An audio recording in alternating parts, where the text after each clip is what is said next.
வணக்கம். அனைத்து விவசாய நண்பர்களுக்கும். என் சேனலில் கொஞ்ச நாளாக எந்த பதிவும் வந்திருக்காது.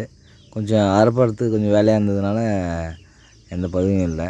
ஏன்னா இந்த வாட்டி கொஞ்சம் அறுப்பு எல்லாமே பார்த்தீங்கன்னா தண்ணியில் படுத்து இருந்தது. ரொம்ப பெரிய லாஸு. சரி, அடுத்த போகத்துக்கு என்ன பண்ணலான்னு யோசிக்கும்போது ஆடி பழத்துக்கு நாட்டு நெல்லெல்லாம் விடலாம் அப்படின்னு இருந்தாங்க. அதனால் ஆடி மாதம் கடைசி வெள்ளிக்கிழமை தான் இந்த நெல் சீரக சம்பா நெல் விட்டுருக்கேன்.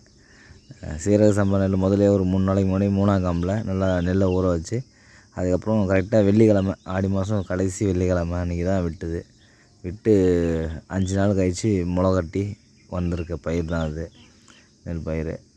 இது எப்படி வருதுன்னு தெரியாது. இது வரைக்கும் இந்த பக்கம் எங்கள் பக்கம் யாரும் வச்சதில்லை, எங்கள் வீட்லேயும் வச்சதில்லை. நான் தான் முதல்ல சீரக சம்பா வச்சுருக்கேன். அதனால் கொஞ்சமாக தான் விதைச்சிருக்கேன். இது நடவு போட்டு எப்படி வருதுன்னு பார்த்துட்டு அடுத்த போகத்துக்கு தான் அடுத்த வருஷம் ஆடி பழத்துக்கு தான் சீரக சம்பா வச்சா மொத்தமாக வைக்கிற மாதிரி இருக்கும்.